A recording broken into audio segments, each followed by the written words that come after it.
La sífilis es considerada una enfermedad de transmisión sexual causada por la bacteria Treponema pallidum.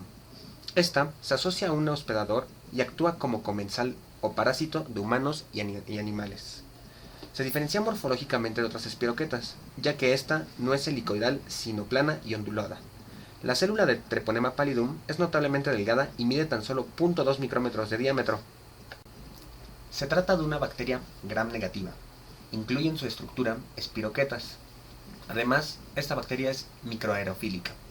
Su movilidad está dada por filamentos axiales, los cuales están incluidos en un cilindro helicoidal del citoplasma.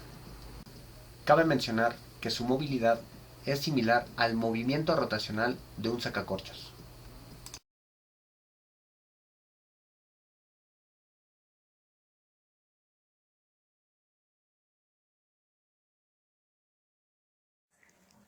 Esta bacteria tiene una membrana externa que es poco inmunogénica. Además, es sensible a beta-lactámicos. Algunos autores consideran a esta bacteria como anaerobia. Únicamente se puede cultivar in vivo, ya que es incapaz de desarrollar in vitro. El cultivo in vivo se realiza en testículos de conejo.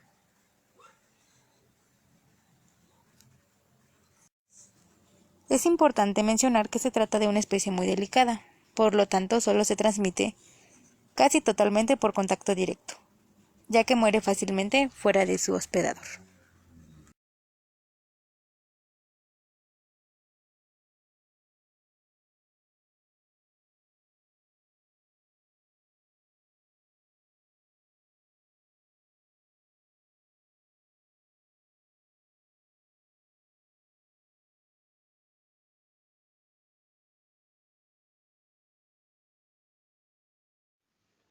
Dentro de los factores de virulencia encontramos la membrana, que es inmunogénica, porque tiene pocas proteínas membranales que despierten la respuesta inmune del hospedero. Esto le ayuda a permanecer latente en el hospedero por mucho tiempo. Otro factor de virulencia importante son los filamentos axiales que le conceden a la bacteria su movimiento característico de sacacorcho sobre su propio eje. Esto le permite atravesar tejidos fácilmente.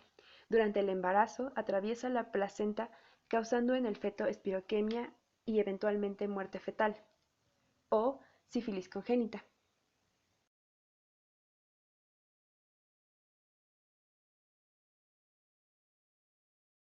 Su periodo de incubación fluctúa entre los 10 y 90 días, con una media de 3 semanas, y el proceso patológico evoluciona gradualmente, dando lugar, en el peor de los escenarios, a 3 etapas activas y a un prolongado periodo de latencia. La primera etapa de la sífilis es altamente contagiosa y se caracteriza por la aparición de una o más úlceras conocidas como chancros. Estos se localizan en los genitales o en otras zonas de contacto.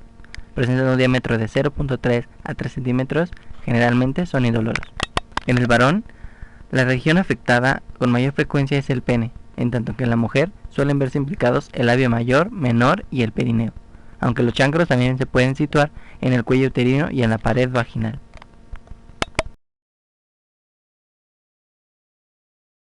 Cabe señalar que los chancros extragenitales aparecen en los dedos, el borde de la lengua, la parte interna de las mejillas, el paladar y desde luego la región anorrectal. De cualquier manera, las lesiones primarias desaparecen espontáneamente, en términos de 3 a 8 semanas posteriores a su aparición.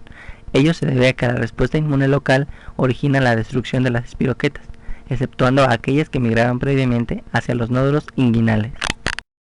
La etapa secundaria inicia de 2 a 12 semanas después de la desaparición de los chancros. El signo clínico característico son erupciones cutáneas con apariencia eritematosa. Las lesiones que aparecen en las mucosas aparentan ser parches mucoides blanquecinos y con más regularidad aparecen en la lengua, cavidad oral y los labios. Además también aparecen condilomas planos en las áreas húmedas. Otras manifestaciones son irritación faríngea, fiebre, hepatitis, náuseas y vómito. También hay complicaciones oculares y la respuesta inmune puede provocar el síndrome nefrótico, artritis y artralgias. Posterior a la etapa secundaria, ocurre una prolongada fase de latencia extendida de 2 a 20 años. Esta se divide en latente temprana, que abarca el primer año, o la tardía, posterior a ese año. Durante este lapso no se presentan signos ni síntomas. El primero, por ejemplo, se considera potencialmente infeccioso, ya que inclusive las mujeres embarazadas que llegan a dar a luz durante este lapso llegan a transmitir la sífilis congénita al producto, considerándolo normal, pero se ha visto que con bajo peso y con hepatoesplenomegalia. Por su parte, el segundo se caracteriza por el desarrollo de resistencia adquirida, no duradera, contra la infección. La sífilis terciaria aparece años después de la fase secundaria y solo afecta a la mitad de los enfermos, caracterizándose por la aparición de gomas o sifilomas en los huesos y en los tejidos blandos. Los sifilomas corresponden a lesiones granulomatosas que contienen pocas espiroquetas, pero provocan una respuesta inmune exagerada. Si no hay tratamiento, se destruye el tejido y se afecta el sistema nervioso central, sistema cardiovascular y musculoesquelético, que a su vez estos se asocian con la sífilis cardiovascular y la neurosífilis. El diagnóstico se hace mediante interrogatorio, exploración dermatológica y pruebas serológicas. El principal problema es que el treponema pallidum no es cultivable. La primera prueba diagnóstica surgió en 1906, el test de Wassermann, basado en extracción alcohólica de tejidos sifílicos para obtener anticuerpos séricos y que luego se hace reaccionar en una técnica de fijación del complemento. Una reacción que es poco específica, por lo que se deja de usar. Actualmente utilizamos microscopía, inoculación y reacciones serológicas. La microscopía puede ser de campo oscuro, distinciones específicas. El campo oscuro nos permite detectar a la sífilis en diferentes etapas de su desarrollo. Algo que no es muy común son las inoculaciones en animales, generalmente conejos, vía intradérmica o testicular. La microscopía de anticuerpos fluorescentes requiere de muestras de tejido de líquido cefalorraquídeo, de secreciones traqueobronquiales o de exudados de lesiones.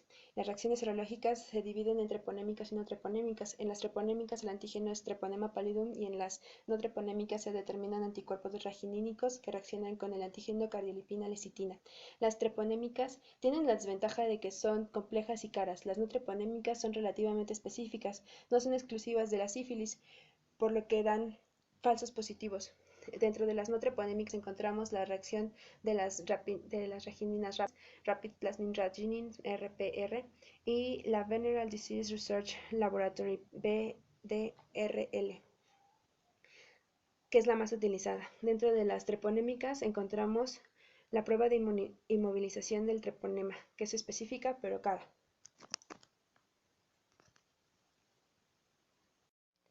La prueba de Fluorescent Treponema Antibody Absorb se utiliza sueros absorbidos previamente para eliminar anticuerpos de grupo y es muy específica. Se utiliza para la confirmación de pruebas no treponémicas y para el diagnóstico de estadios tardíos de la sífilis. Otras pruebas son la de Treponema Pallidum Hemagglutination Assay, que hace macrohemaglutinación para demostrar la presencia de T. pallidum. Entre modificaciones posteriores de esta prueba está la Automated Microagglutination Treponema Pallidum AMHATP, que se utiliza de manera cuantitativa y cualitativa. También se utiliza la prueba de ELISA, en la que se usan anticuerpos monoclonales de murino contra treponema. Una vez diagnosticada la infección, el tratamiento es básicamente con penicilina. Esta erradica casi por completo a la bacteria, pero los daños son irreversibles. Es efectiva de acuerdo a la etapa de desarrollo. Es efectiva para la etapa primaria, la secundaria y la terciaria. Esta última con reservas en su efectividad y se tiene que administrar en formas gesódicas para que difunda al líquido cefalorraquídeo. El tratamiento es con dosis únicas de benzilpenicilina benzatina. Recordemos que existen pacientes alérgicos a la penicilina. Para ello, se ha recomendado la administración de doxiciclina y tetraciclinas por 2 semanas. Además, en la investigación se ha encontrado que la ceftriaxona y la citromicina pueden llegar a ser efectivas contra sífilis, pero los estudios clínicos no han demostrado del todo. Como se ha mencionado anteriormente, Los daños son irreversibles y permanentes.